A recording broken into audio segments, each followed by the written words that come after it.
So, welcome everybody to York Buddha Dharma. Today we are discussing chapter 39 of the Path of Individual Liberation, also known as the Profound Treasury, the Ocean of Dharma, Volume 1. And we're talking about to talk about the Four Foundations of Mindfulness. And the first foundation of mindfulness is mindfulness of body. So what I was thinking we'd do is I want to chat a little bit about what's talked about in this chapter, and then I'm going to lead us on a longer somatic guided meditation, body meditation. And I'll just preface this by saying I actually found this chapter it's definitely sort of dense. I can see why you could probably spend a full week on teaching this and the other stuff in the Four Foundations of Mindfulness. And I actually, to be totally honest, I found some of the wording in this chapter a little bit confusing and maybe not as helpful as other chapters in this book. It was an interesting way of putting some of these things. But the basic, what we're talking about, the basic part of this is like super important and foundational to meditation, in general. So let me just tell you a little bit about did anybody actually read this in preparation? You did, okay. So let me just ask, how did you find this chapter? I don't remember exactly this chapter because I read it like months ago. Okay. I just read it, yesterday, and I found it very interesting. So I'll read you some of the key points here. In order to free ourselves from too much self-conscious involvement in the practice, in thoughts, sense perceptions, and emotional playback, a technique has been introduced called the Four Foundations of Mindfulness. The Four Foundations are usually presented as mindfulness of body, mindfulness of feeling, mindfulness of mind, and mindfulness of mental contents. Chogyam Trungpa has translated the Four Foundations as mindfulness of body, mindfulness of life, mindfulness of effort, and mindfulness of mind. Okay, so today we're talking about mindfulness of body. The Four Foundations of Mindfulness are not four different practices, but they're four stages of shamatha practice, mindfulness practice. Okay. Although the Four Foundations are not considered to be shamatha, they could also be considered, although all Four Foundations are considered to be shamatha, they could also be considered to extend to the vipassana practice, to the awareness practice. The first foundation, mindfulness of body, is pure shamatha, pure mindfulness, because it only involves your own body and mind. You do not make an attempt to go out beyond that. Now remember, when we're talking about shamatha practice, we're talking about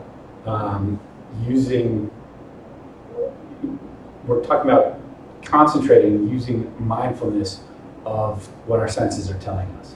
And in this sense, we're talking about six senses. We're talking about our five body senses. And then we're also talking about our sense of mind, which is our sixth sense. Right? So not only are we trying to use our physical aspects, our senses, as things to focus on mindfully, but also we can be mindful of our thoughts. That's basically pure shamatha. Penetrating being. So mindfulness of body, there's no suggestion of anything other than paying attention to your breathing or walking. That simplifies things a lot. There's no security other than sitting and breathing. Talking about really basic shamatha. Mindfulness of the body is based on being right there on your cushion. It is partly influenced by bodily sensation, partly influenced by audiovisual sensations and sense consciousnesses. You are not meditating on anything in particular, but just being with your body fully and completely as much as you can. You stay right there, just sitting there. That sense of being is a very penetrating experience. It transcends the ordinary level of self-consciousness. Although occasionally you might experience that you are being there, that you are watching yourself being there, and that the watcher is watching itself. This is just a phase. It is another little project that wears out quickly and becomes back into simply experiencing being. And I know I'm kind of going through this, but I want to talk about it and debrief it. There's a lot, so there's a big thing here about the psychosomatic body, which is an interesting concept, psychosomatic body. And at first I was kind of like, what does that mean, psychosomatic body? That's weird. And then I read it a second time and I was like, oh, actually that makes a lot of sense, like most of the book.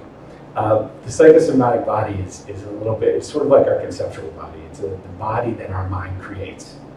So there's a body that we experience, and then there's the body that we think about, and they're sort of different, right? The body that we when we think about, oh, my knee is aching, or like, my finger's aching, I think I've got rheumatoid arthritis starting in my hands, or whatever it is.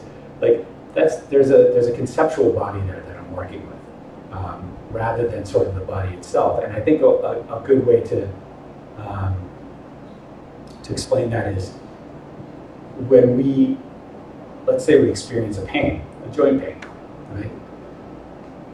We have the ability to kind of describe that pain to ourselves, to think about it, talk about it, conceptualize it, label it, do all this stuff. That's part of and what we're working with there is sort of our psychosomatic body. We could also sit with pain and be really present with it without really diving into what it is and what's going on and describing it to ourselves. That's probably a little dealing with that's a little more direct way of dealing with the sensation or experiencing the sensation. I shouldn't say dealing. Right?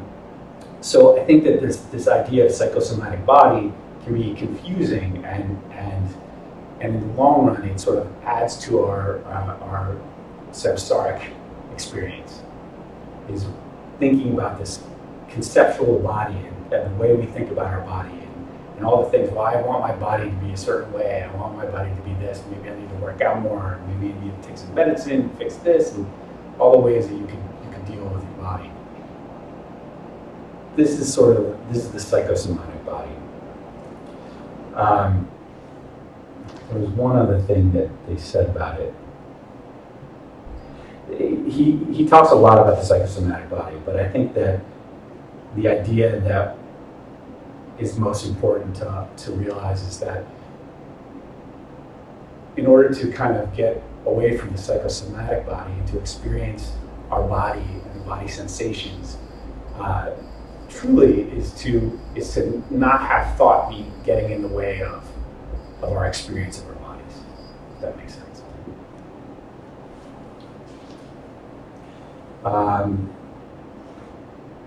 And I'll just read a couple other things here. Altogether, the idea of meditation is not to create states of ecstasy or absorption, but to experience being. In meditation, there is a quality of both being and rest. Our problem is that up until now, we never fully experienced such a sense of being.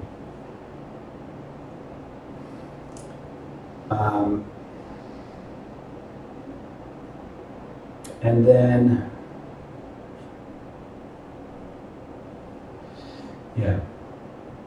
the last thing he says is that the first foundation of mindfulness is based on solidity and finding a home ground. And there's a lot of talking about this stuff, and I know this is kind of like a little disjointed right now, but stick with me because I think it'll start to make sense. There's a lot of talk about the body helping us ground ourselves. And part of the way that it does that is because what the body does, what our senses do, what our experience of the feeling of our bodies, the experience of the feeling of our breath, or the experience of our hearing, or the experience of our sound, anything that we're able to be mindful of, really, is helpful in grounding us. It's helpful in making us present. It gives us an anchor to what's happening in the present. Right? Because whatever we're experiencing in our minds right now, if we're aware of it, or whatever we're hearing, whatever we're feeling, whatever we're tasting or touching or seeing, or smelling, these things all are happening in the present, and they are what allow us to be grounded in the present. And the only way for us to get past mindfulness, to get past this concentration on, the feelings of our body, the senses of our body, is to actually be present with that experience, and then eventually develop an awareness that comes with the ability to be present. So, with that said, there's a few other things he talks about. You talk about walking meditation, and some other stuff, but I feel like the key point here is that foundation that is based on the way that we experience the world. Like, the only way that we experience the world, right, is through our five senses and through our mind. If anybody else would think of any way that you experience anything, I'd be happy to hear what that is. But I'm pretty sure that we experience the world through our five senses and through our minds. That's the sixth sense. Right? So one of the things that I like to give an example when you're talking about the senses is we have a tendency, like if you have an experience of sense, let's take a visual sense. I am looking at the floor and I see all these dots, these sort of marks in the wood and the grain, and I see the slats, and there's, I guess it's kind of dirty in between the slats. I don't know, it's dark. I don't really know what that is. There's a multitude of things. There's a cable running in front of me, a red cup, and all this stuff. And I can sit here and I can look at my visual field and I can analyze one thing after another. I can say, there's a red cup with some water in it, and a clock, and a cable, and all this stuff.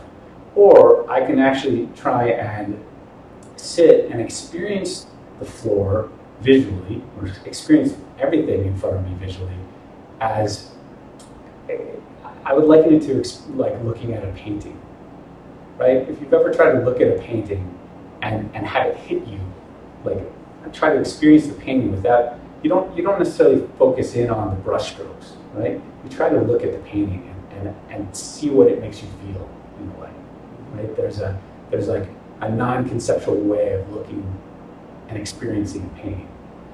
And then conversely, you could very easily look at a painting and then just focus in on the brush strokes, or just analyze the colors and do all that kind of analysis. I'm doing the same thing when I'm sitting in meditation and I'm looking down at the floor.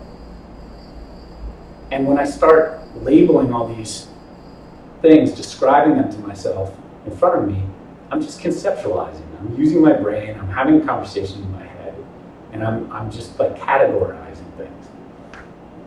What we want to do is we want to try and practice not doing that. We want to practice letting go of the conceptualization, letting go of the need, the neurotic need that we have to describe everything to ourselves, and label them, categorize them, decide whether you like them or don't like them, or whether you're indifferent about them, and let go of all that and just experience our field of vision as directly as we can. And every time our mind starts talking, it gets in the way of the experience of that vision, of that sight. And the same thing is true for every sense of the body, right? So with sound, with taste, touch, the whole thing, with the experience of our breathing that we use in our many forms of meditation, very commonly, that experience of the breath. One of the reasons that I forget who was saying it, but I've said it here many times, is that the experience of the breath, one of the great things about using the breath as a tool for shamatha, as a tool to ground you in the present, is because we don't really judge the breath very often, right? We don't sit there and be like, oh, that was a good breath. No, that wasn't such a good breath. I could have done better on that breath. We just, the breath just happens, right? And the fact that we don't really do a lot of judging of the breath is actually helpful in training ourselves to be present with the breath, to experience it and just and be with it without analyzing it, describing it, and all that stuff. So that's just a sense. If you think about the experience of the breath, really mostly it's a felt sense, right? It's a physical, bodily sensation that we're dealing with. Maybe you hear the breath a little bit too. Maybe that's part of the way you experience it. Maybe if your eyes are open, you see it. You see motion, right? But this is a fundamentally physical thing that we're using to just anchor ourselves to the present. So what I would like to do is take us on a little guided meditation through the senses. I don't know if we'll go through all the senses, but we'll go through several of the senses. And when you're focusing on the sense, we're going to start with the body. When you're focusing on the sense, try to just, when you notice that you're having a conversation with yourself in your head, you notice yourself describing something about your body, like, oh, that muscle's relaxed, that muscle's not relaxed, oh, my back hurts, my back doesn't hurt, my belly feels this way, whatever it is. See if you can then just, when you notice that you're having that conversation, let it go, and just try and experience your body, whether it's one particular part of your body or your body as a whole. Try and just experience that sense like looking at a painting as a whole, right? Not analyzing the individual parts, but just trying to let the experience come to you.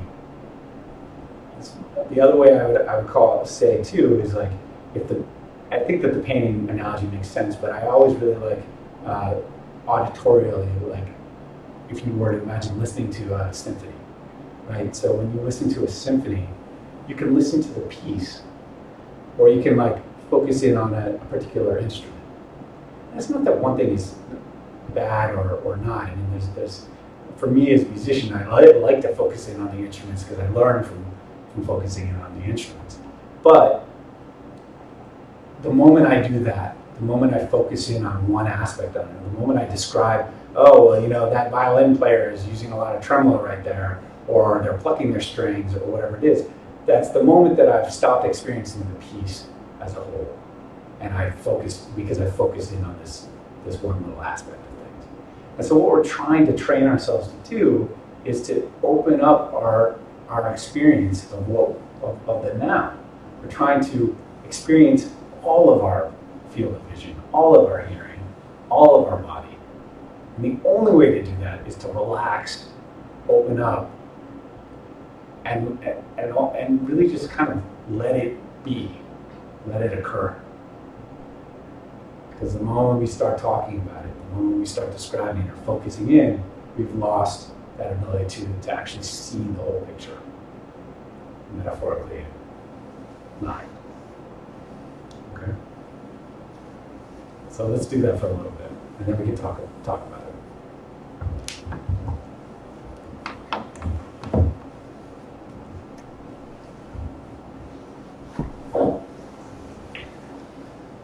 So, sitting again with your back up straight, legs crossed or in a chair, or kneeling. Start with your eyes closed. And what we're going to do is we're going to focus on different parts of our bodies. And as we place our attention on each part of our body, we're going to relax that part. And just before we start that exercise, just try and notice how your state of mind is, how your body is generally speaking. Does your mind feel harried? Does it feel bored? Does it feel excited? What's going on there? And how does your body feel? Does your body feel excited, relaxed, tired? Just how are you doing right at this moment?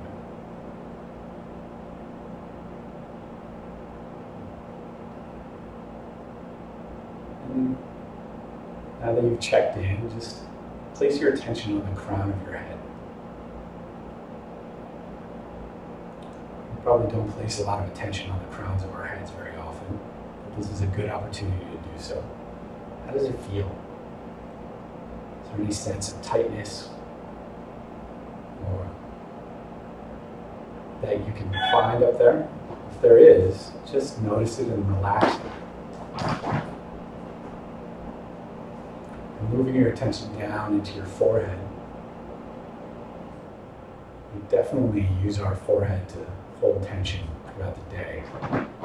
Or even if it's just concentrating on something, furrowing our brows, or making expressions, talking to somebody. Just notice any sense of tension in your brows and your forehead. Just try and relax those. And then keep moving down into your eyes. Are your eyelids closed tightly? Or are they closed gently? Moving down into your nose. You check in with your nostrils. When was the last time you paid attention to your nostrils? And while we're there, let's notice the feeling of the breath that's coming in through your nose. You're not trying to change the breath. You're not trying to do anything with it. You're just trying to notice the feeling of it as it enters into your nostrils or through your mouth and back into your throat.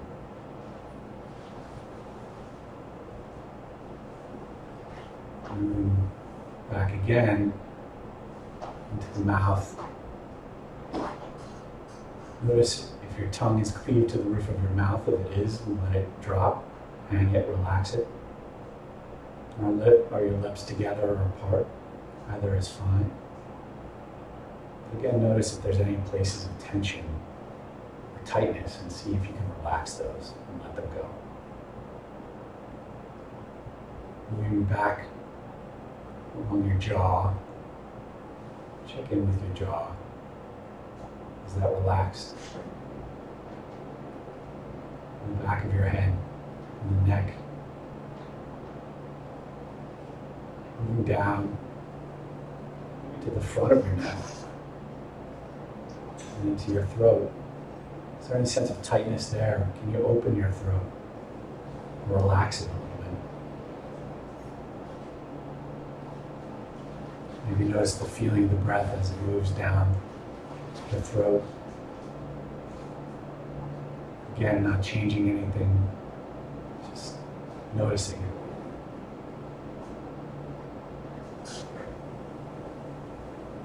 And then moving out along your shoulders, your trapezius muscles, which are the muscles that connect your neck to your shoulders. This is a place we tend to hold a lot of tension, so see if you can relax that and let it go. This is also a good time to check in with your posture a little bit. See if you can move your shoulders back and drop them down a little. Just relax them.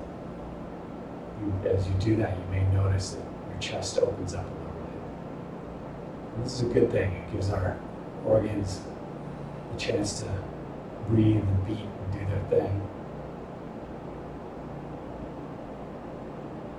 And while we're in the chest, let's again notice the feeling of the breath in the chest.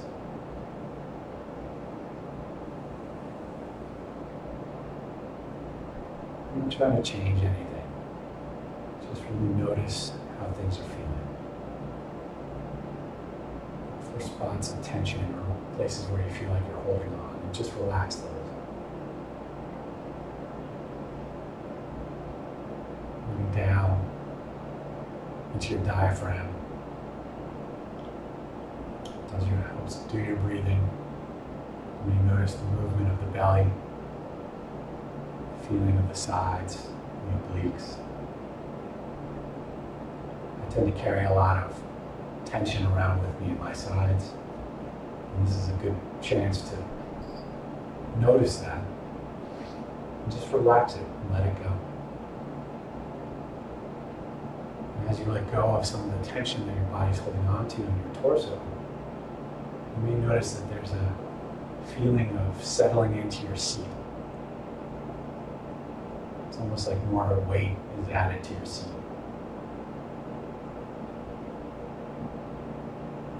Moving down into the guts and the groin.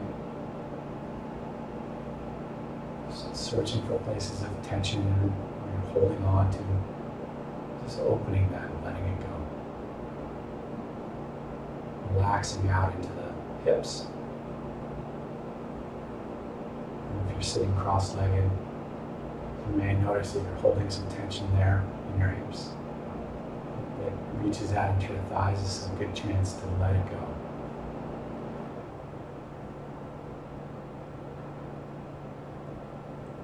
And keep moving. Maybe notice your hands wherever they are, on your thighs, knees, lap. Is there any sensation of warmth?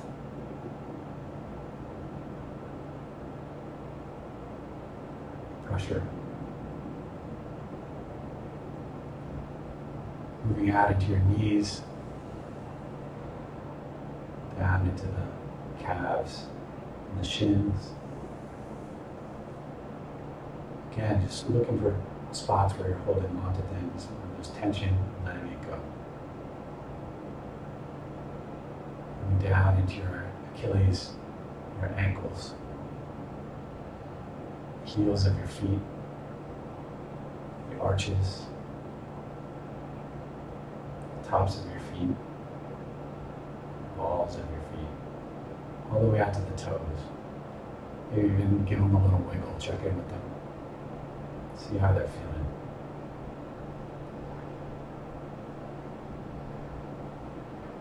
And now that we've worked our way down through the body, give yourself a minute to check back in with your body. See if there are any places where tension has crept back in. And if it has, just let it go. How's your posture?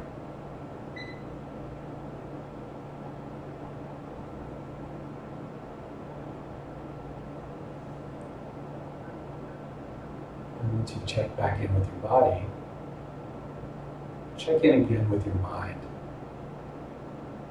How does your mind compare now to the way it did a few minutes ago? You may find that it's a little more relaxed than when we started the exercise.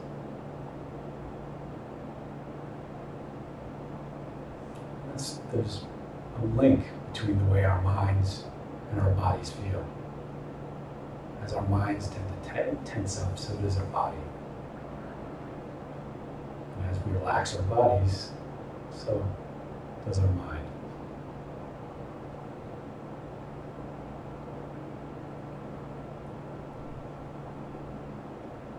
It's good to notice this connection.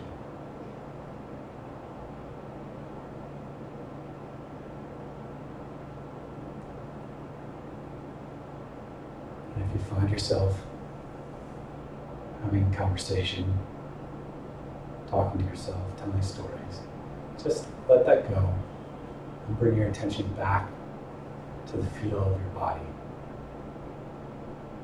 Just check back in with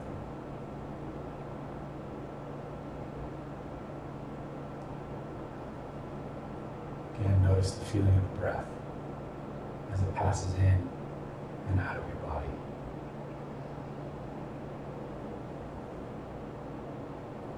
It's been happening this whole time, but how much of the time have we been aware of it?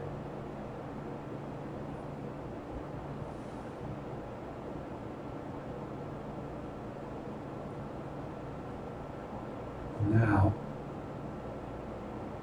I'd like you to turn your attention to your hearing. Try and notice what your ears are telling you, what you're experiencing through your ears, through your hearing.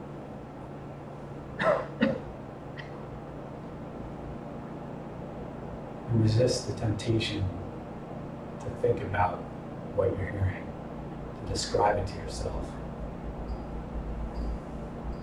And see if you can hear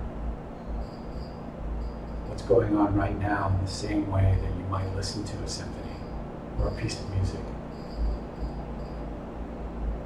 without trying to pick it apart piece by piece.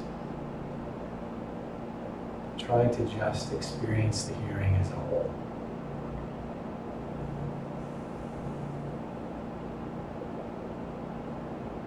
It's very complex. There's a lot of different things going on. But if we try and single them out, we can't experience the symphony. So just try and do that for a moment. When you notice yourself starting to think about other things, it's okay. Just let those things go and bring your attention back to your hearing.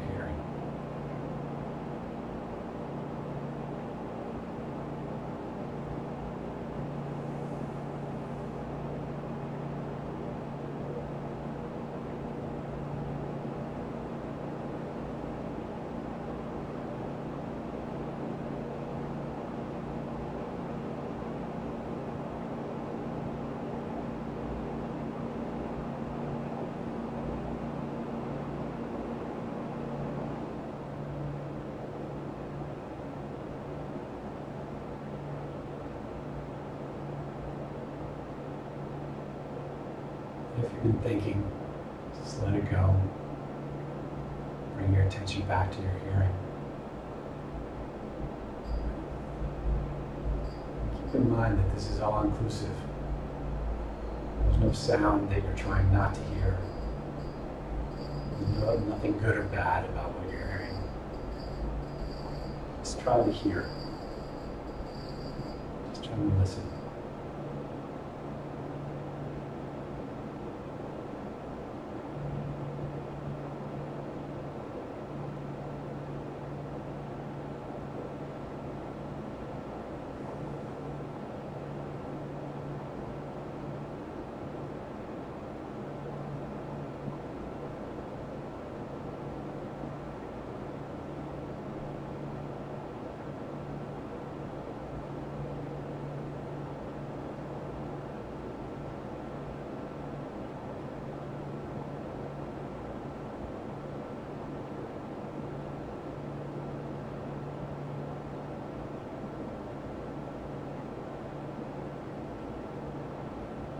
As you're ready, you can gently open your eyes, keeping your gaze downward.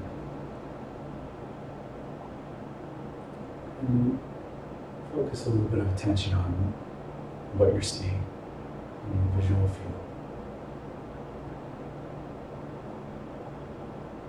In much the same way that we're focusing on our bodies and our hearing, let's now focus in on our sight.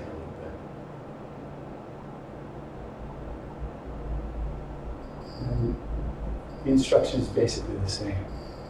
Try to see and allow things to come into your sight, not forcing them or defining them, describing them.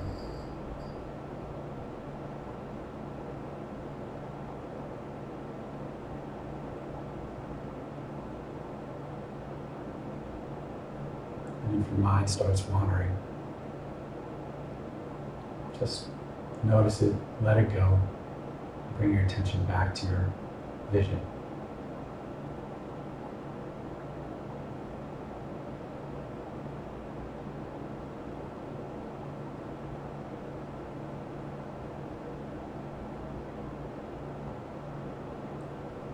At the risk of conceptualizing it a little bit, another way to pay attention to your vision as a whole is to try not to only be aware of what's in front of you, but how is your peripheral vision doing? Can you be aware of what's in front of you and on the sides and above you and below you? Just in your vision.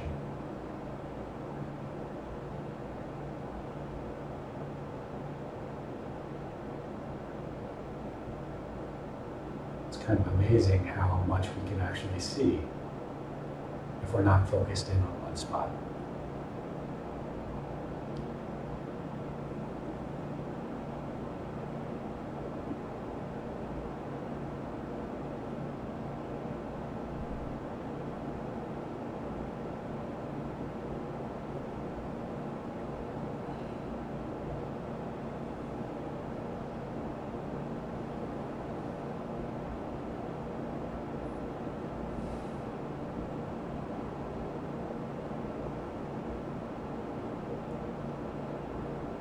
amazing texture and quality to our field of vision, to all of our senses.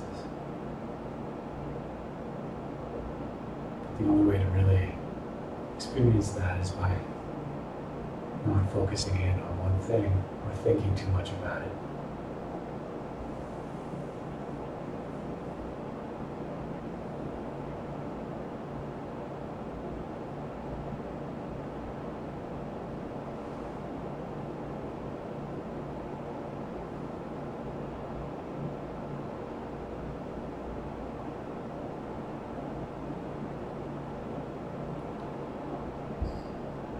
If you haven't already, just try and open up your senses to all of your senses. We tend not to pay much attention to our taste or our smell, but they're experiencing things right now too. It's just the taste of your mouth. Whatever it is, try to allow your senses give you information. Don't try and hold on to that, just notice it. Be aware of it.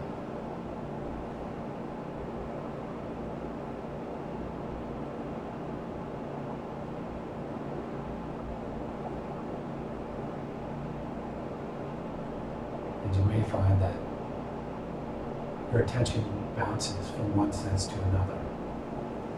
Maybe it's the sound of my voice that makes you pay attention to your hearing. Maybe it's something in your visual field that moves and grabs your attention. Maybe it's the feeling of your back or your feet, your breath. And that's all okay. Just try to stick with your experience of your senses. And when you notice yourself talking in your head, just let it go and bring your attention back to your senses.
These things that we're experiencing right now, whatever it is, your sense of feel, your sense of sight or hearing,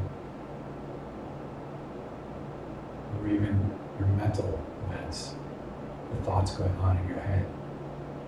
These are the foundations of shamatha, and the foundations of mindfulness.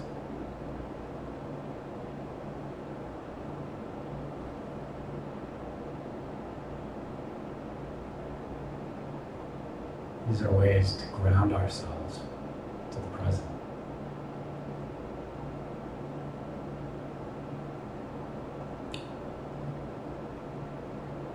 The more present we are, the less our minds hijack us and take us on journeys that have nothing to do with what's happening right now.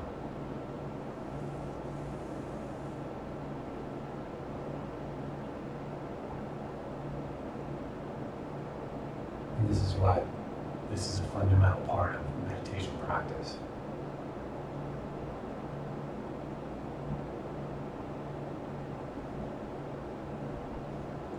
It's not even that everything has to be still, or everything has to feel good.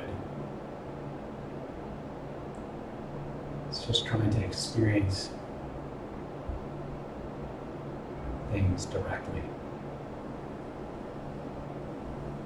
directly as we can without the mind getting in our way.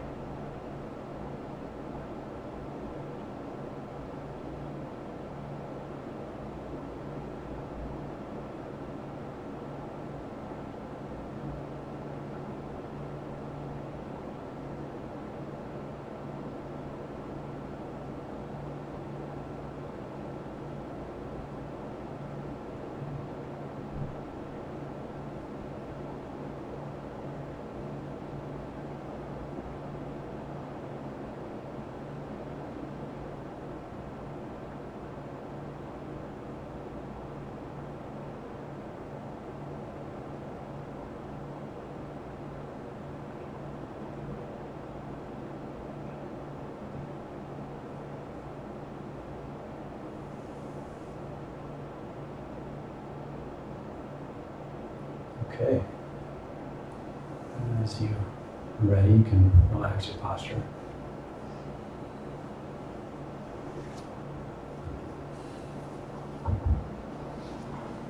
And maybe notice how you're feeling.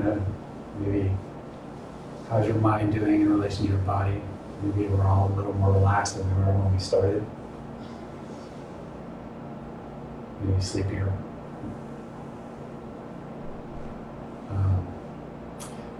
One of the things that we talk about in the chapter is it talks about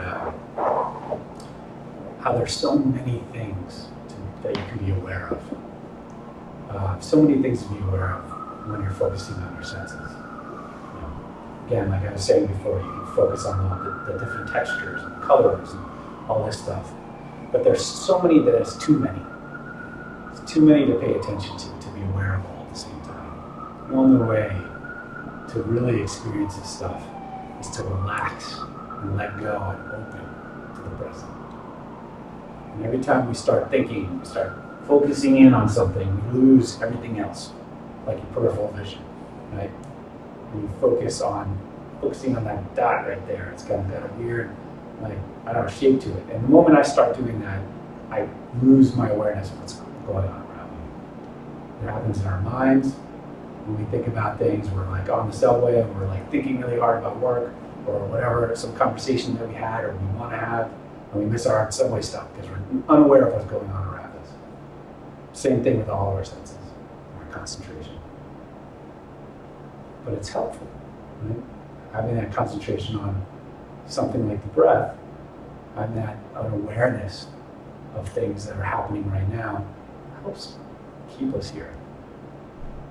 We just have to keep the mind from getting too active as we experience it. And I feel like I've been talking really mellowly, and everybody's like feeling a little sleepy.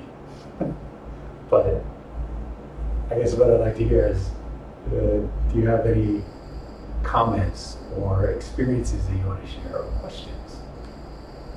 Does it make sense how we experience the world through our senses? And our senses are also the most fundamental part of how we can experience being present.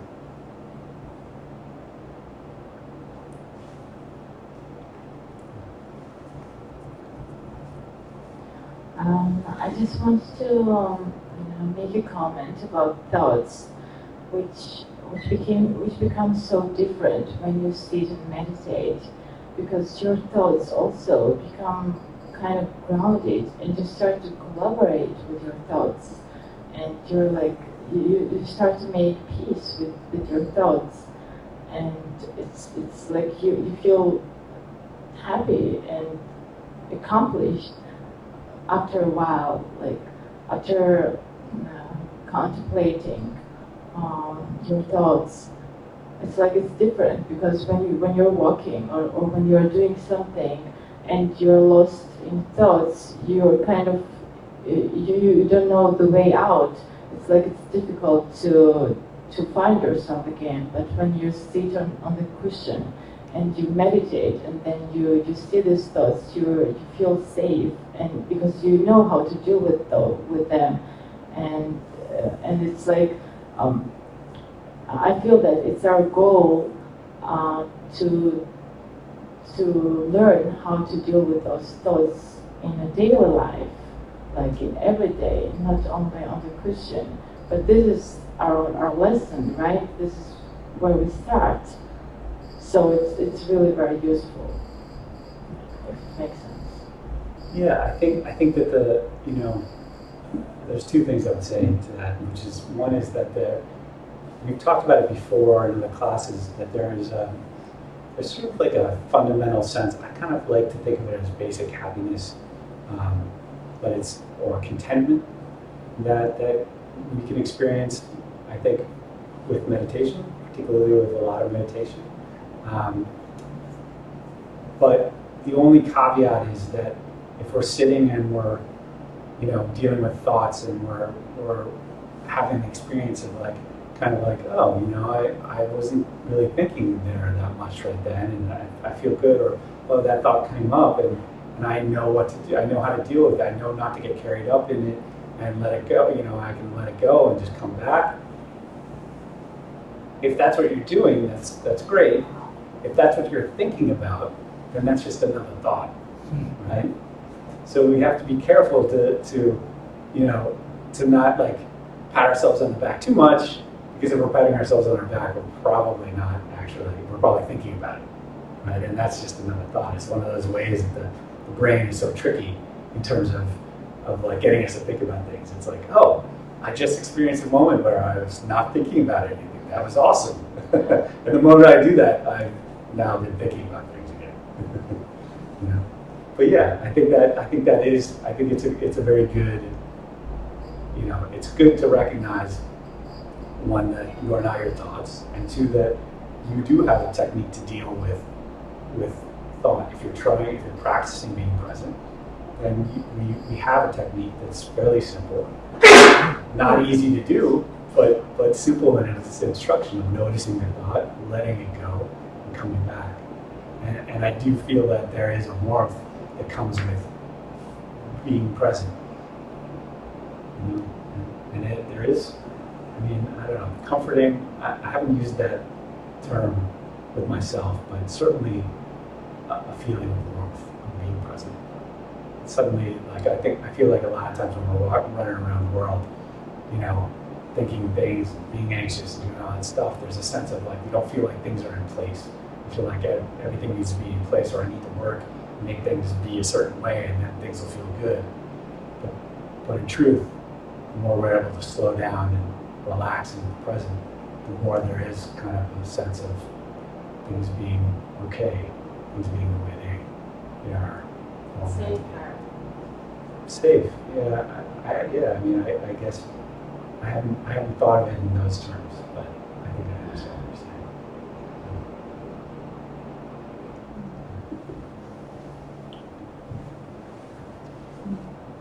saying. Maybe safe, and that you're not being overwhelmed by your thoughts.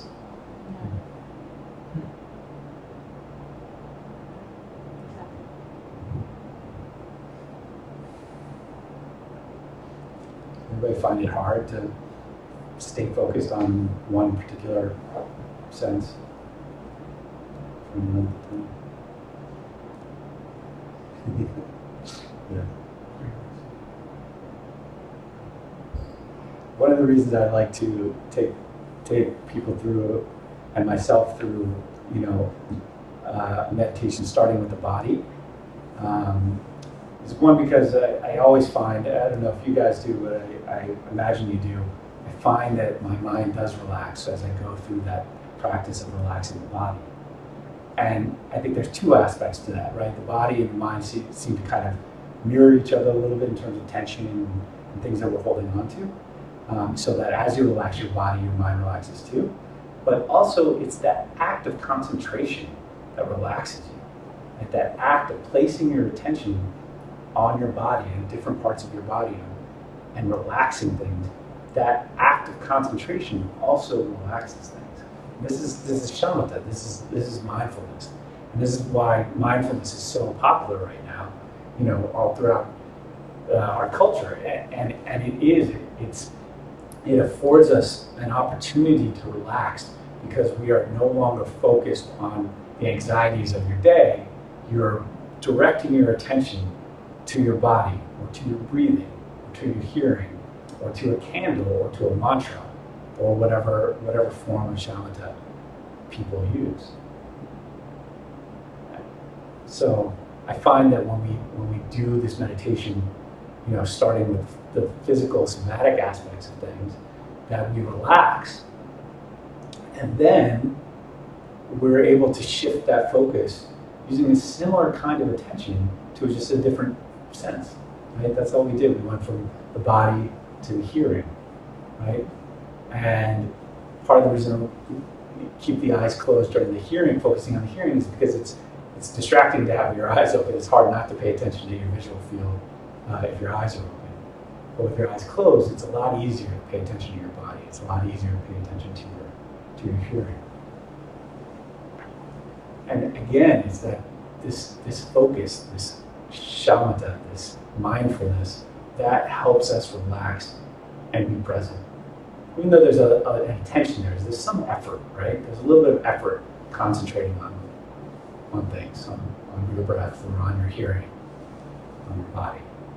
But that little bit of effort, that bit of mindfulness, that's what gives us the space and the time to be able to be present and maybe notice things like our thoughts, our sixth sense, right? Notice a little bit of what's going on in our minds.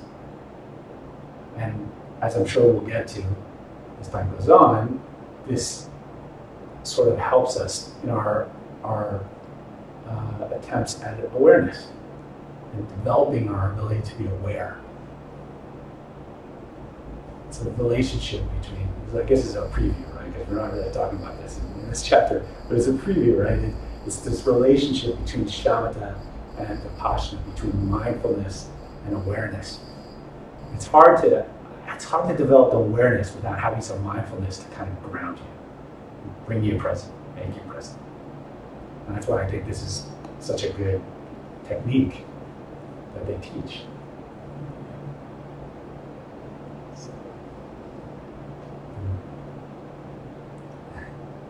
Anybody else? Any experiences? Who is they? Oh, they. Teachers like Chogyam Trungpa, particularly Shambhala, because I, as far as I know, I don't know. He seems to be. I don't know whether you'd say it's unique, but it's this idea of 25%, mindfulness, 75% awareness, or something like that. Light attention on mindfulness, and then greater awareness of the space. I feel like it's sort of hard, especially if you're beginning. And I don't know. I think it's hard to, particularly when you're beginning, to just sit down and try and focus on awareness. Try and just be aware. That's it's nice to have something to bring you into the present. I was reading something last night. Actually, could. Sure. Yeah. I was reading something last night about flow. Do you know that book? No. It's Czechoslovakian psychologist, and he works on the idea of the concept of flow and how it. His name is unpronounceable. Yes, that's why I'm not saying it. Yeah, check something, maybe check something else. So yeah. But what I sort of got a little depressed at the end of this chapter that I was reading, because it was about how the brain can only be aware of certain bits of a certain amount of information at any given time, and how there's a limit to it, and even though there's more information happening around us that could be collected, our brain is incapable of doing all of it. And then it talked about, like, in a moment, in a second, how much the brain is capable of intaking, and then how much in a year, and then how much the average along a lifetime would be. And then I got like a little depressed because I was like, because there was a number on the amount of information and the amount of bits of information that your brain could possibly ever. And I guess I just always assumed that was limitless and infinite, and it was kind of like strange. And he said, he was like, theoretically we could be listening to 3 people talking at the same time based on like what our brain is capable of intaking, but we're not capable of it because our senses are open to other bits of information through not just listening to what somebody says. And that's why it relates to this, I find interesting, is it's a way of kind of clearing it out. Like maybe a practice of clearing out and practicing the focus on each individual sense at a time, and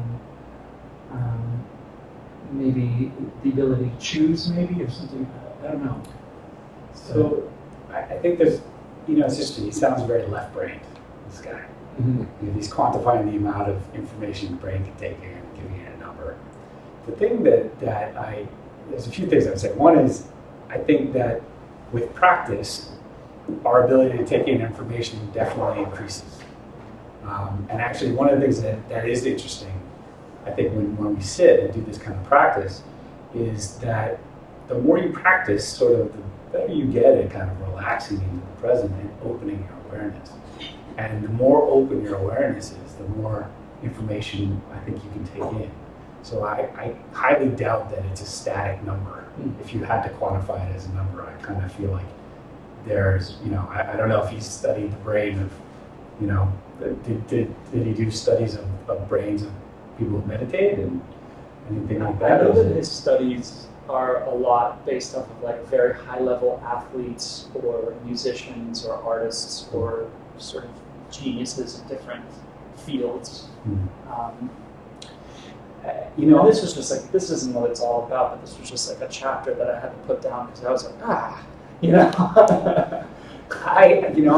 would, the thing I would say, I'm immediately inclined to say is, if he studied anybody who's enlightened, whether he noticed any difference between their ability to take information in the present versus people who are not enlightened. And my guess would be that there would be a difference. Yeah. But I don't think you're saying that it's static amongst all people. Yeah. I think you were saying in an individual, your time to take in information will eventually end. And he was just giving averages.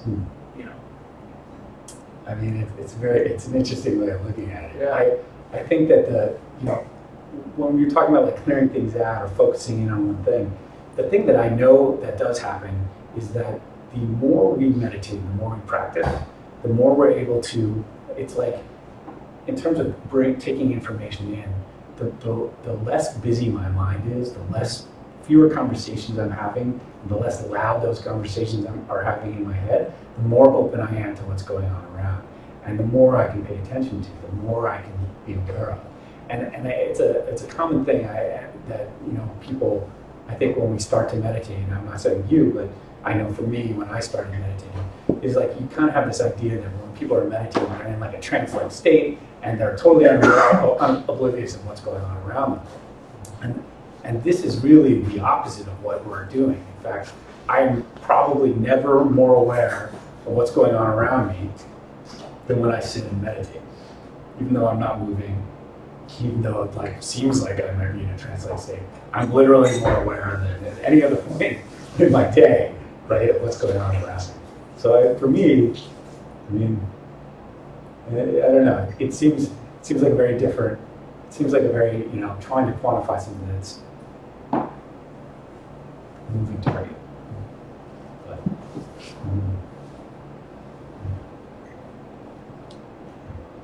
do you have something you want to add to that?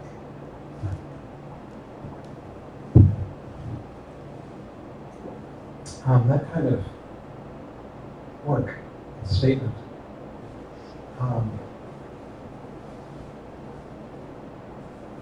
comes from a point of view that is described as being confused by Buddhists, because what it has to do with is the existence of an individual within the cosmos. And then one can talk about this individual's ability to take in data and that individual's ability to take in less or more. And it's an I-other orientation.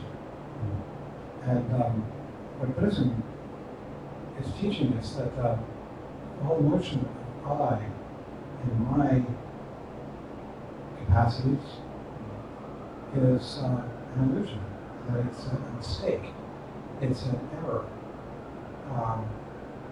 that it's a story that is told and which is not real, just like any story you tell. The story of Mickey Mouse. Even the story of the signing of independence, the Declaration of Independence, is a fiction in the sense that it's an arbitrary selection of events out of the vast plenum of events that were happening in that day to bring forward a particular point that the teller of the story has.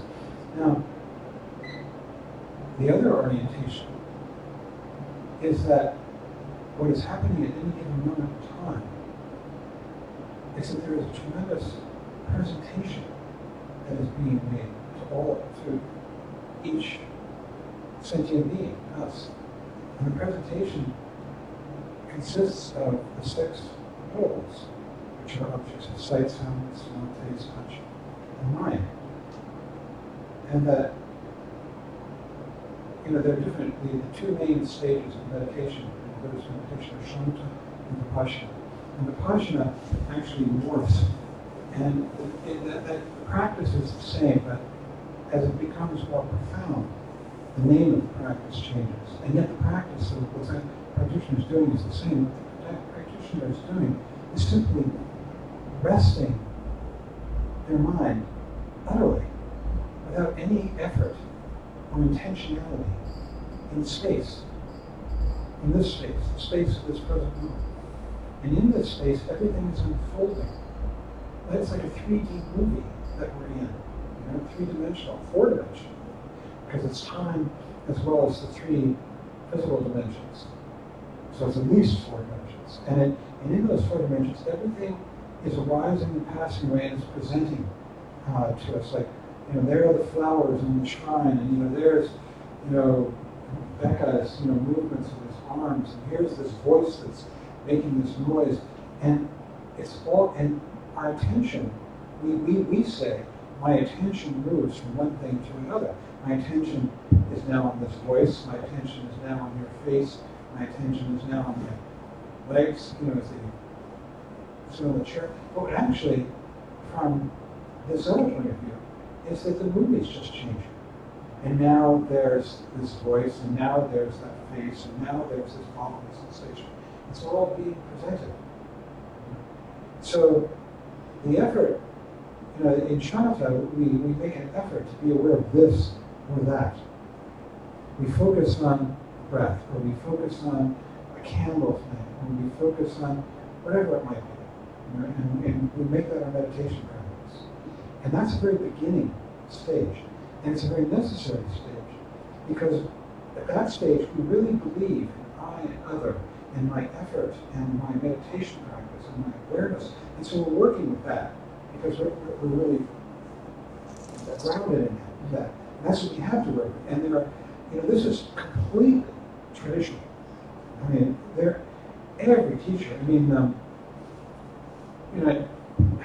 I just finished reading this marvelous book that I'm telling everybody about called Our Pristine Mind. It's Dzogchen. Dzogchen is the highest teachings within Buddhism. And what the author did was he spent 18 years, this Tibetan fellow, in this Organ Chowan temple, and he spent these years working on translating these Tibetan things into a language that ordinary people could understand. And he came pretty close. He used a little bit of terminology. And what he says about shamatha, which is by the book, he said it's the first practice you have to do, and it has 2 main virtues. The first one is that it shows you the extent to which you're not here in the present moment, to which you are lost in thought. I had a friend who was a brilliant psychoanalyst, and I think he was a very enlightened human being. He's dead now. And one day he said to me, it's such a shame the way people spend their lives lost in reflection. And I don't think you don't, and I don't think he did. I mean, you never know inside somebody else's mind. But still, I mean, even if we only said it about ourselves, the extent to which we walk around dreaming the thoughts. See, the thoughts are like a figure against the ground. And the ground is all of this that's unfolding, the 6 nobles, with that tanka over the shrine, and these floorboards beneath my feet, and chairs and all this, and cushions. It's like all of that is just unfolding. That's the ground.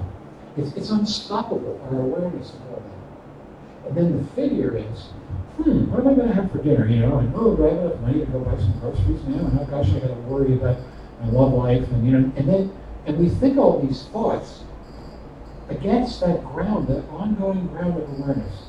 And we, to the extent that we get, our thoughts are anxious, they're always anxious, they're always driven by anxiety, and we stop noticing so much the ground. So the first virtue of shamatha, focusing on an object, is that we begin to see how hard it is to focus our minds on an object because we're thinking so much. Most people walk around, even now, I'm amazed. Sometimes I realize, my God, I've been thinking so much I didn't even notice it, And I've been doing this for 50 years. Now, what about the ordinary Joe who's never even meditated? So the first virtue is that.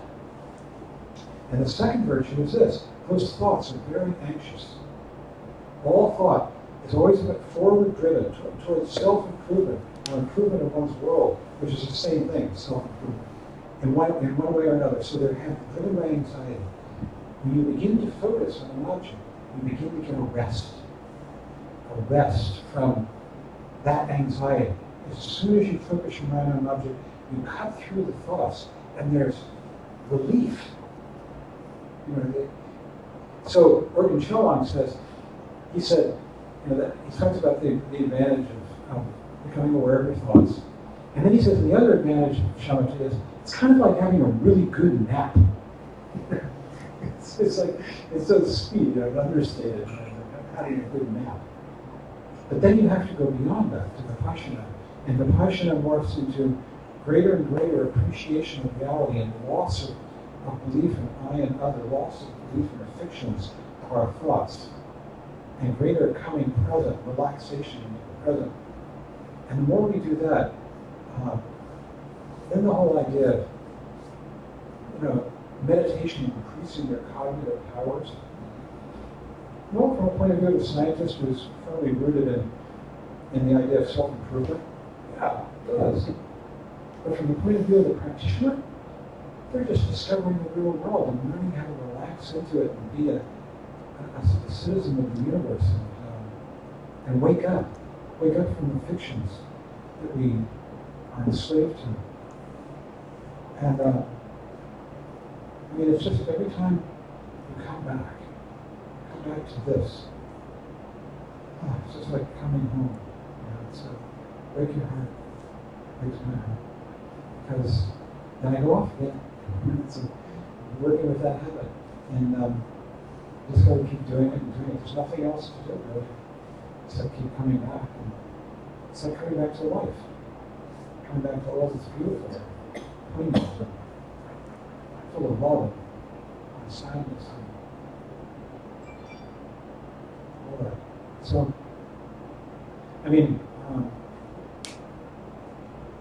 I worked with a man in Kempo after my main teacher was Julian Trump and our shows and sessions, and a few other people would come here, but each one of us found other teachers after he died in 1987. I've been working with this fellow, and I always wondered, Trump Rinpoche came and taught us this technique of hybrid of shamatha and vipassana, where we have this awareness of space, which is really vipassana, and then we watch the breath coming out into it. It's like a figure against the ground, the breath, but we still maintain the awareness of space. And I was like, did he make that up? And then Kempo Nampo came, and he didn't know anything about Trump Rinpoche. He came and gave a talk at Chamal Mountain Center years ago on Sochen, and there it was, the same thing. It's the same exact technique. They're all teaching us the same stuff. It's not wrong, I'm sorry. That's great. Thank you, John. That was great. I wanted to get back to what you were saying, because there is some truth in what you were saying, I think. Because I think that people spend most of their lives filling their minds up with information that really isn't that important. So let's say, for instance, this guy is correct, and the author is correct in that there's only so much information we can take in a lifetime. Why not be a little more discriminating about what we do with our time? And think about how we spend our time, and the books that we read, the movies that we see, the people that we spend time with, and maybe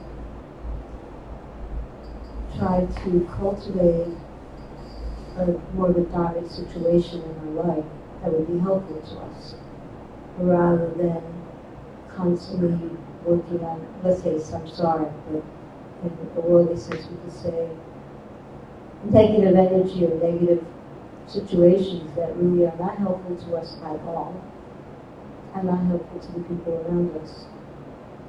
For instance, I once heard years ago that the Tibetans will let young lamas, young tulkus or Tibetan teachers that are being born, travel to the West until they're at least maybe 18, 19, 20 years old, because they feel like there's so much information going on here that isn't really necessary, that they prefer them to stay in their little monasteries and study and practice and really develop themselves before they go out into the West, into the type of culture that we have here.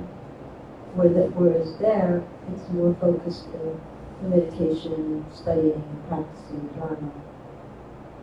But that's not to say that people like the 17th Karmapa or many of these other teachers who are very highly educated in the Western world and everything, and are very involved in the world, for instance, in environmental issues and things like that. Or someone like Tamura who is very, very interested in culture, theater, music, art. But everything he did was, what he worked with was all focused around Dharma art. Art that had some significance to it in terms of practice.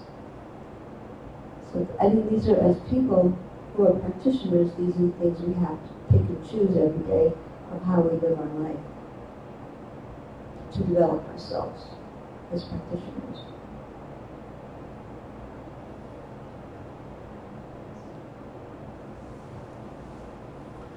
My impression is that this psychologist is confusing awareness with memory. My understanding is that our awareness is already fully developed. We don't need to develop it. As we're taught, we're already enlightened, only we don't see it. And meditation, the purpose of meditation is to bring us to this place where we could perceive that. Tomorrow, I'm not going to remember every detail of my experience tonight, but my awareness is taking everything in, only because of attachment, I'm not going to remember everything. I get attached to something someone said or a beautiful print on the wall, but awareness is constantly taking everything in, and this is substantiated by a couple of things. But firstly, by hypnotism. Even though I won't remember all these details, if a hypnotist were to bring me into a hypnotic state tomorrow, he could help me recall every detail. Also, near-death experiences show this. People who experience near-death see their whole life flash behind them. They see things that they had long forgotten. So yeah, I challenge the information that you read. I would say too, it's a little bit like we were talking about how, if you try and pay attention, if you're trying to catalog everything that you're experiencing at a given time on your site or whatever, it's sort of like having like a Van Gogh in front of you and trying to catalog every brushstroke. There's a lot of information there, right? And too much information to really be able to catalog that in a way. What can you do? You can still experience the entirety of what is in front of you without trying to write down every brushstroke that's there. You know? And I think that's it's a different way of experiencing things. And Haley, I turned the mic off, turn it on. Haley and his last name, Chickson, in 1977 or 8, we had the first Shambhala training levels in Boulder. Burbage invented the idea of these Shambhala training levels. And I remember the first poster for Shambhala training, and it was the calligraphy that, I don't know if it's really the calligraphy, but that's what he said it was, for the Tibetan word ziji. And what ziji means is confidence. I was thinking, at the time, I'm like, why confidence? I mean, this is the slogan and the logo for Shambhala training, which is about getting enlightened and becoming enlightened society, and, warriors and all that stuff, And at the same time, I had become involved in the world of technical rock climbing. And I did that for many years. And it didn't take long before I learned that when you're doing very, very difficult problems, in technical rock, and then climbers love to do that, they like to push themselves. And there are problems, if somebody discovers a problem, a rock problem, it's like a gymnastic problem. And then they show it, and other people go and try and do it too. And I learned, I remember one time I had a friend who was a wonderful climber, and we set the top rope on a difficult problem. Top rope is a way to safely attempt a difficult problem that's maybe only one rope length off the ground, because it might be 80 feet up, high enough. And you put it on this top rope, and you're kind of like on a pulley. Like this. You go up, the guy puts a pulley up basically at the top, and you run a rope through it, and it comes down to the climber, and the climber ties it to his waist, and then his buddy stands next to him, holding the other end of the rope and taking it up as the climber goes up. And then if the climber falls, it's not going to go anywhere, right? So it's safe. And we had tried this terrific problem, a very difficult problem, and I was with this friend of mine. And he had done it, and I belayed him, I held the rope for him, and then he did it for me, and I went up.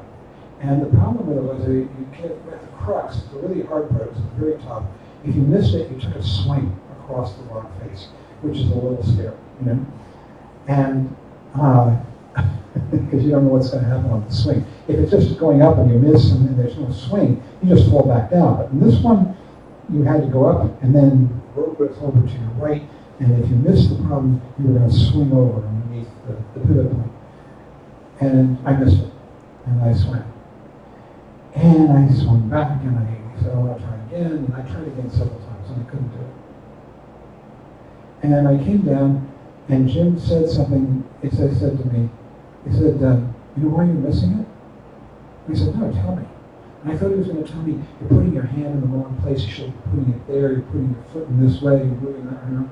He said, you're thinking, I'm not sure if I can do this. He said, at this level of difficulty, you can't be thinking that. You just have to know.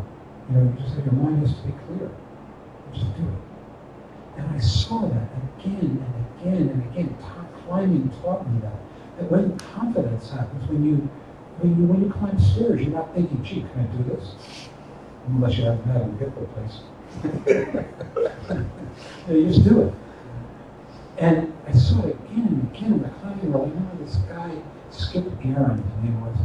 He was an amazing boulderer. Bouldering is when you climb very, very difficult problems, but theoretically they're close enough to the ground that if you fall, or you miss it, or you get tired, you just jump off.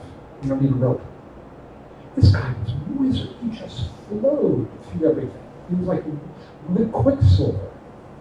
And you could see there was total confidence. He was just flowing through it.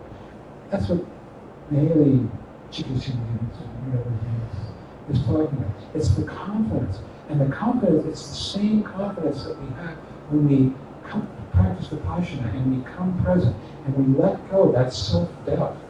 Self-doubt says, am I doing it? Am I not doing it? Am I going to get somewhere with this? You know, what's going to happen to me with this? You know, let all that go. You just have confidence in this world and in your mind, and you come very present, and it's full of relaxation. So, I think that Mihaly C. Was onto something. I mean, he didn't know the full ramifications of it. He was just looking at it in terms of athletes. And I've seen it again, all great athletes. You know, there's no self-doubt. They know they can do it. Tremendous confidence. And I think that's why Rinpoche picked Ziji, the word Ziji, as the emblem, the logo for Shambhala training. And it stayed that way for a long time, for years. And again, I'll tell you what you mean. There's in Shambhala, the path of the warrior. If you go through the Shambhala training levels, after you do the first 5, I don't know how that got set up today. It's not going to mean which changed around a little bit. But it used to be that after you went through the first 5, they were called sort of the undergraduate levels, and then you went to the graduate levels, and at that point you started getting texts. And the first text you got was called the Letter of the Black Ashe. This is a terma. It's meaning it's a revealed text. True Rinpoche received it from Padmasambhava, who lived in the 8th century. He just got it as a mind transmission. One day he called for pen and paper and sat there doing automatic writing and wrote out this text.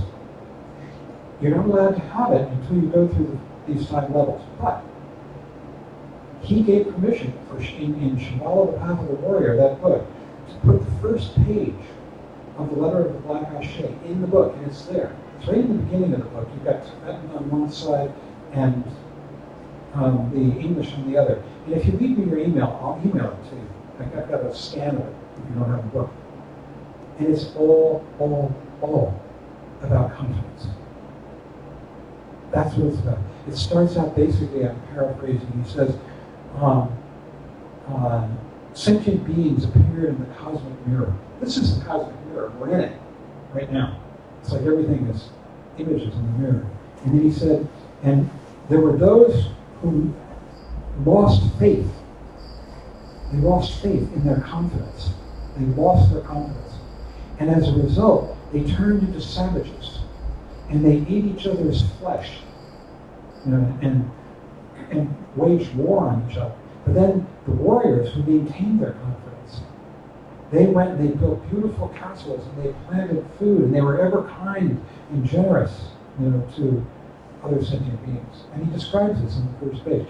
All around this idea of confidence. This confidence to come back and rest in the present and give up the anxiety of The first cosmic slogan, have confidence to go beyond hesitation. You say it in the mic, so everybody can hear. Tell them what a cosmic is, too. One of the first cosmic slogans is, have confidence to go beyond hesitation. Cosmic were the guards, the Vajra guards that Rinpoche started in the 70s to protect the teacher and the teachings, the centers where the teachings were being held. And there were, I don't know, about maybe 8 or 10 cosmic slogans. And each slogan is meant to give us confidence and wake us up. Have confidence to go beyond hesitation. Another one is not afraid to be a fool. What's another one? Think before you daydream. You know, they're excellent slogans. But every time I see how personally where things don't work out well for me, it's because I've lost confidence. When I have the confidence, I just go and do it, and everything works out perfectly. But I think the reason that people lose confidence is because they hesitate, and the reason they hesitate is because they're worried about how others will perceive them.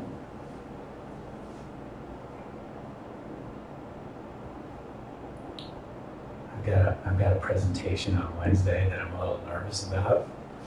And the reason that I'm nervous about it is because I'm worried about how I'm going to be perceived.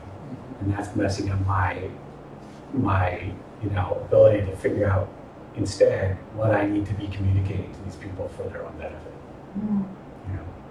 And on some real estate stuff, like we have terraced real estate in New York. Okay, this is what Rinpoche would say about that. I'd like to say First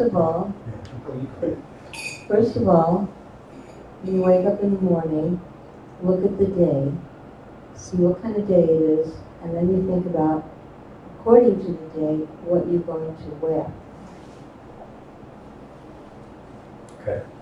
So let's say if it's raining, you might wear a dark suit or something. Or if it's a sunny day, you might wear something lighter. But well, first of all, you have to practice when you wake up, that's a given. And then you think about what you're going to wear. And whatever you're wearing has to be something that will wake people up when you enter the room. You have to... no bathing suits. You have to exude confidence with your appearance first. Yeah, that's a good way of putting it. And you have to dress for the job you want to have, not the job you have. And then you just lift up your mind and you become prepared and then just present the presentation. But it has to be presented from the point of view that you really want to help the situation without anything for yourself. And then it always works.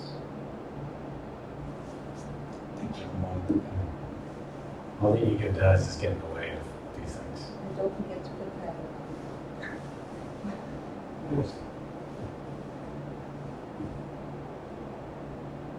When I get nervous, like maybe I'm giving a Dharma talk in front of a lot of people, I just imagine him, because he meant so much to me, sitting behind me and above me, laughing at me. And I just relax. To some extent. He's just sort of giggling, laughing at me. And I remember this thing that he did that just blew me out of the water one time. I've got to bring this up. It's never been written up, I don't think. Maybe it has. But anyhow, it's my friend David Bolduc organized a poetry reading in Boulder. This was in the early 1970s as a benefit for Carmen's Zone, which was the meditation center.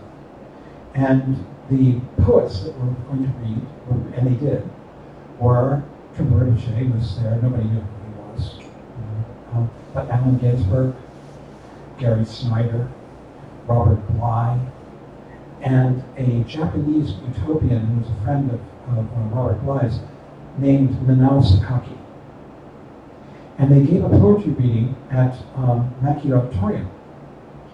And the way they did it was that they all sat on meditation cushions on the stage because, Gary Snyder was a Zen Buddhist and he was like a militant. He stayed with me.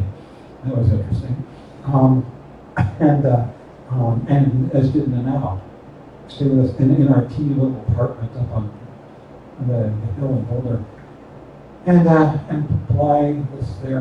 Nanao Sakaki was Snyder's friend. That's right. And they sat on meditation cushions across the stage.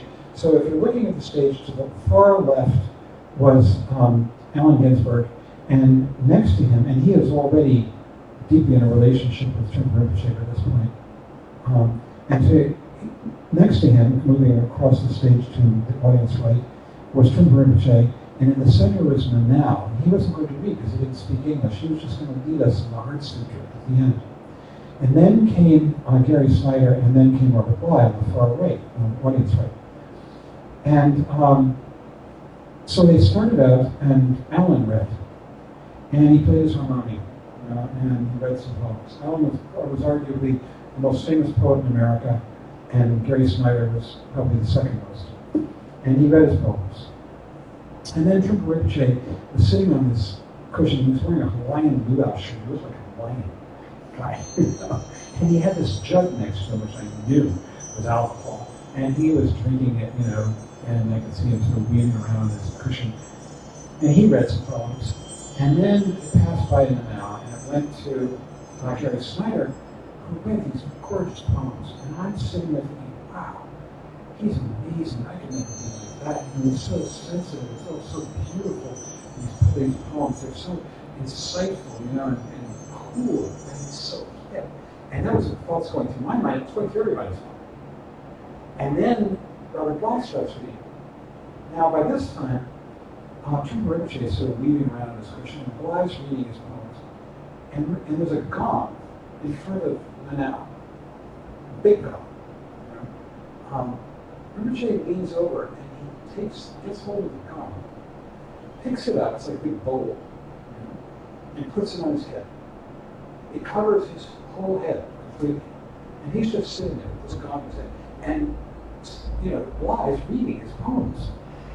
And the audience is tittering. Who is this guy? What's he doing? That's terrible, and all these things are saying like that. So finally Rinpoche takes the gong off and puts it back.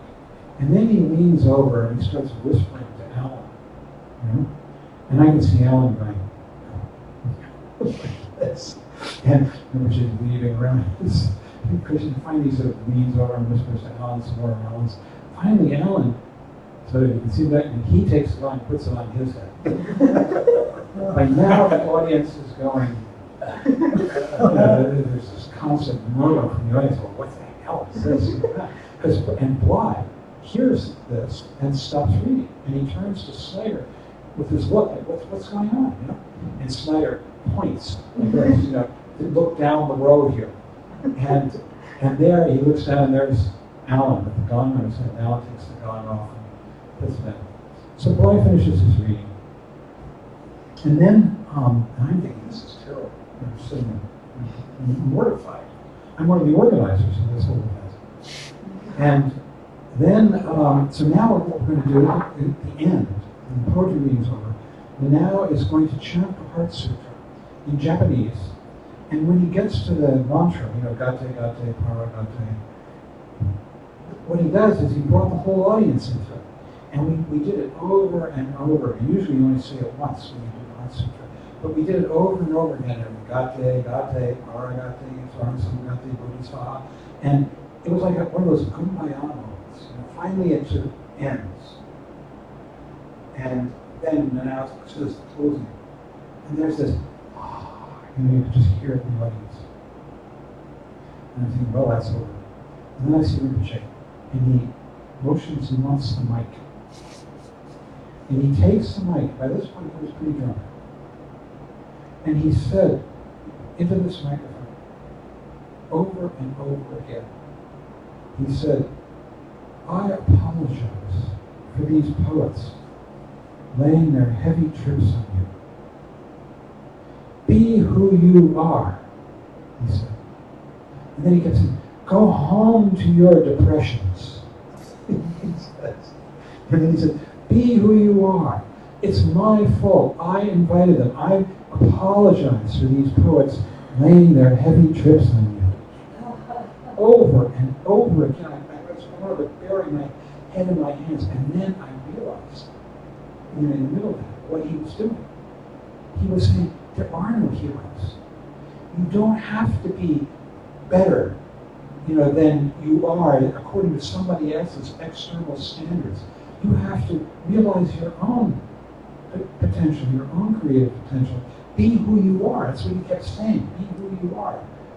And he wasn't, and all the audiences, they're just sniggering and criticizing. They don't know who he is. They didn't know. He was just this little fat Hawaiian, as far as they were concerned, except he had a Tibetan name.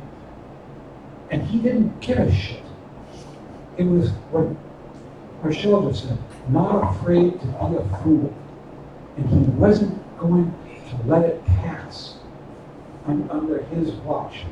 And not only that, but when he did that, He was doing it for me and the people like me who could hear what he was saying. That we didn't have to idolize these poets or anybody.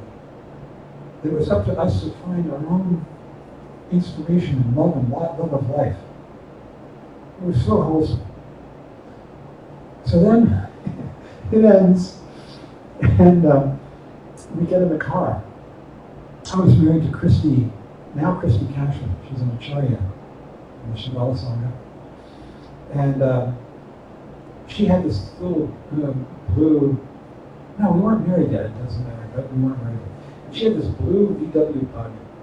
And so Christy and I are sitting in the front seat. She was driving, and Gary Snyder sitting in the back seat.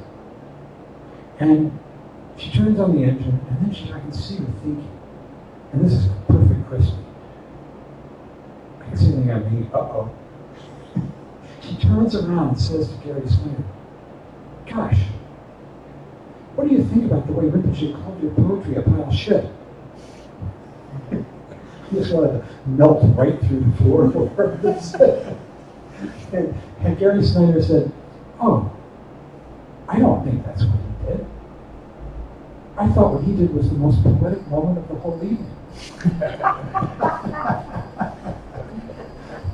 And we went home and went to sleep. And then there was a sequel, but I won't bore you with it. But all I'm saying is that this thing of confidence. He didn't have the slightest self-doubt that he did, that he was willing to be a complete fool in front of all those people. Just utterly outrageous. He wasn't going to let it pass. This sort of crime. Anyway, so it moved me at the time, it still does. Thank you for sharing. All right, well, I think that's a good note to end on. I don't think the gong will fit over my head. I think the gong's a little too small to fit over it. Yeah, it's too small. Maybe a baby head. Yeah. Does anybody, do we have any left? We'll just take it. God is Merit very now attain recognition. May it defeat the enemy wrongdoing. From the stormy waves of earth, old age, sickness, and death. from And the the ocean of self-sorrow may feed all beings. By the confidence of golden sun, the great east. May The the lotus lotus garden of wisdom's wisdom blooming. may the dark ignorance of sentient beings be dispelled. May all beings enjoy profound, brilliant glory.